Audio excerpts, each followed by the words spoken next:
इसी साल की चौथी रीमेक एक ही एक्ट्रेस द्वारा यानी तापसी पन्नू के द्वारा चौथी रीमेक है। पहली थी हमारी लूप लपेटा, दोबारा तड़का और अब ये ब्लर, जिसके बारे में आज हम बातचीत करने वाले हैं। ब्लर मूवी भी रीमेक है एक स्पेनिश मूवी का जो कि है जूलियाज आइज, और उस स्पेनिश मूवी के ऑलरेडी बहुत सारे रीमेक अलग अलग कंट्रीज में बन चुके हैं और उसी में से इंडिया का भी नाम आ चुका है। लेकिन इंडिया में और भी खास कुछ होने वाला है। इंडिया में इसी मूवी के अलग अलग रीजनल लैंग्वेजेस में और भी रीमेक्स हैं वो बनने वाले हैं। तापसी पन्नू जी का जो इंटरव्यू है वो तो याद होगा आप लोगों को, जिसमें उन्होंने खुलेआम सरेआम कहा था कि नहीं, कौन करता है बॉयकॉट, जिनकी औकात नहीं है वो भी क्यों करते। इस तरह के कुछ कंट्रोवर्शियल कमेंट किए थे लोगों को लेकर जो काफी दिल तक चुभ गए थे लोगों को। हालांकि उतनी अटेंशन मिली नहीं इस इंटरव्यू के बाद भी तापसी पन्नू को जितनी मिलनी चाहिए थी। फिर भी उनकी जो लास्ट मूवी थी दोबारा, वो दोबारा किसी ने देखी नहीं एक बार जाने के बाद, यानी कि वो जब सिनेमा हॉल में रिलीज हुई तो उसको सीधे सीधे बॉयकॉट कर दिया गया।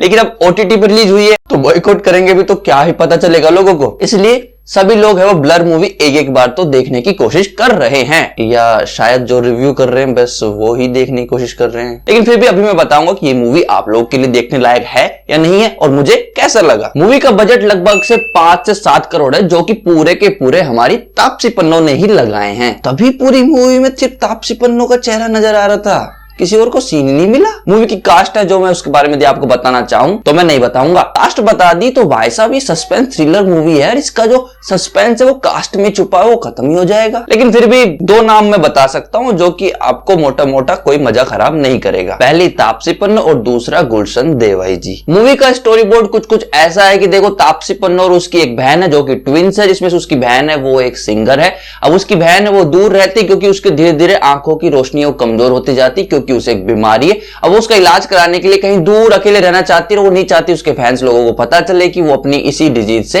परेशान है। लेकिन वहां पे उसका हो जाता है मर्डर और उस मर्डर का सपना आता है तापसी पन्नू को। लेकिन तापसी पन्नू को भी धीरे धीरे वही बीमारी होने लगती है क्योंकि वो दोनों ट्विंस है और दोनों में एक साथ कहीं ना कहीं चीजें एक जैसी है। अब तापसी पन्नू को अपनी उस होने वाली बीमारी से भी डील करना है और साथ साथ ये भी पता लगाना है कि आखिर उसकी बहन ने सच में सुसाइड किया था या फिर उसकी बहन को मारा गया था। तो मारा था तो किसने मारा था और क्यों मारा था। तो मेरे एक्सपीरियंस के हिसाब से जो मूवी की स्टोरी वो अच्छी है, स्टोरी अच्छी है तभी तो रीमेक बना है। लेकिन भाई साहब जिस तरीके से इसे दिखाया गया उस हिसाब से मुझे ऐसा लग रहा है बहुत ज्यादा स्ट्रेच की गई है, मतलब जबरदस्ती खींची गई है, तो हमें बहुत ज्यादा स्लो मूवी लगने लगती है। और ऐसा इसलिए भी लगता है क्योंकि एक ही चेहरा बार बार दिखाया जाता है, बाकी कैरेक्टर्स को टाइम ही नहीं मिल रहा, समझ रहे हो। दूसरा मूवी के अंदर कुछ ऐसा होता है कि ना, मूवी के अंदर लगभग 15-20 मिनट तक एक कैरेक्टर का फेस दिखाया ही नहीं जाता, सिर्फ उसकी आवाज दिखाई जाती, तो लोगों को शक होने लगता है भाई यार कुछ तो गड़बड़ है इस कैरेक्टर में, इसका कुछ तो लिंक है मर्डर से, तभी इसका फेस रिवील नहीं किया जा रहा। तो इस तरह से हमें लगभग अपना विलन पहले से ही मन ही मन डिसाइड कर चुके होते हैं। तो फिर उसके बाद में लोगों का इंटरेस्ट बस इस चीज पे बना रहता है कि आखिर ये विलन का फेस क्या है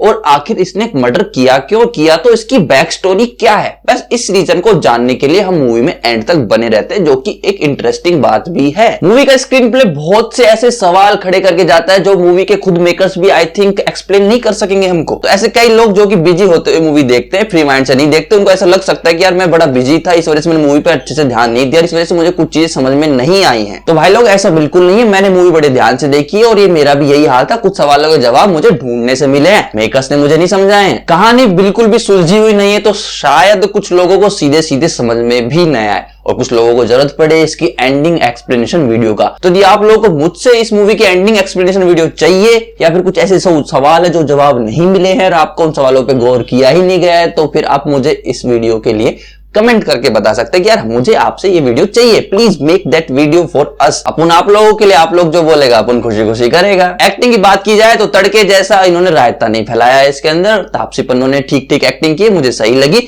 बहुत ज्यादा एक्सपेक्टेशन से अबव नहीं थी लेकिन ठीक लगी। सिनेमेटोग्राफी, स्क्रीन प्ले और डायरेक्टर की ओर से यदि आपको बताओ, देखो इसे डायरेक्ट किया है अजय बहाल जी ने, जिसने इससे पहले सेक्शन 375, लेडी किलर और हमारी बीए पास मूवीज बनाई हुई है। स्क्रीन प्ले के साथ जितने भी सवाल उठते हैं और जो बहुत सारी चीजें हैं जो कि इसके लॉजिक पे सवाल उठाती है, वो उस पूरी की पूरी कमी मुझे नजर आती है इसकी इंडियन राइटिंग और इसकी स्क्रीन प्ले में। तो मतलब डायरेक्टर ने यहाँ पे काफी सारी मिस्टेक्स की हैं। बैकग्राउंड म्यूजिक है वो एवरेज है, आपको वो डर और सस्पेंस थोड़ा थोड़ा फील कराएगा। फैमिली मूवी ये है मेरे हिसाब से, क्योंकि इसमें एक सिर्फ छोटा सा किस है जो कि बहुत दूर से दिखाया गया है, तो आई थिंक काम चल जाना चाहिए। 2-3 सेकंड के लिए आंखें ढक लेना यार, या पानी पूनी लेने चले जाना इधर उधर। इस 5 से 7 करोड़ के बजट की बनी रीमेक मूवी को यदि मैं अपना रेटिंग का एक्सपीरियंस देना चाहूं,